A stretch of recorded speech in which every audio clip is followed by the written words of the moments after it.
مادر عروس آیبک محکموف در منطقه ترانزیتی فرودگاه درماند. او برای انجام یک عملیات جراحی به روسیه پرواز کرده بود. پول جراحی را پرداخته است و با دعوتنامه دکتر جراح سفر می کند. اما در مسکو او را پیش آمدی ناخوشایند منتظر بود.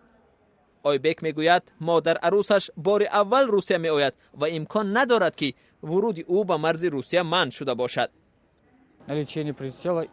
او برای طبابت آمد، باید به هواپیمای دیگر سوار شده به یکاترینبورگ می رفت. اول به مسکو آمد. پول طبابت در یکاترینبورگ پرداخت شده است. دکتر در شکل الکترونی همه حجت ها را فرستاد. چاری قولیف وکیل مدافع از صبح به در همه اداره های فرودگاه سر زد، اما پاسخی قانع بخش گرفتن نتوانست. نمیتوانم آنجا درآیم و فهمم که اصلی مسئله چیست. در کدام اساس او را به کشور وارد شدن نمیمانند، در حالی که بنابر قرار حکومت برای طبابت و یا به عیادت نزدیکان آمدن شهروند خارجی به روسیه حق ورود دارند. شهروندان ازبکستان مجبورند از فروشگاه‌های فرودگاه خوراک خرند. برای بسیاری ها این گران است. در آن مدتی که هواپیما تأخیر کرد، با مسافران تنها یک بار خوراک دادند و آن هم بعد از آن که مردم اعتراض کردند. درباره شرایط عادی زیست حاجتی گپ نیست. در میان مسافران اینجا درمانده زنان با طفلان خردسال نیز هستند.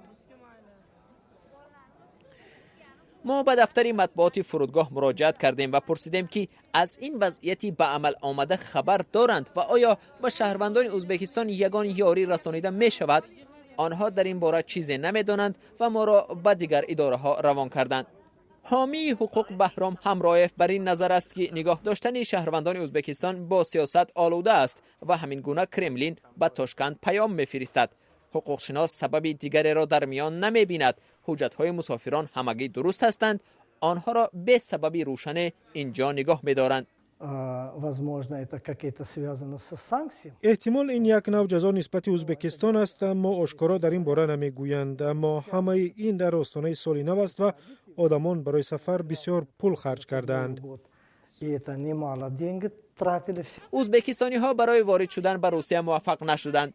در روز چهارم انتظاری آنها را باز پس فرستادند. تا آخر به آنها کسی نگفت که کدام قانون را نقض کردند.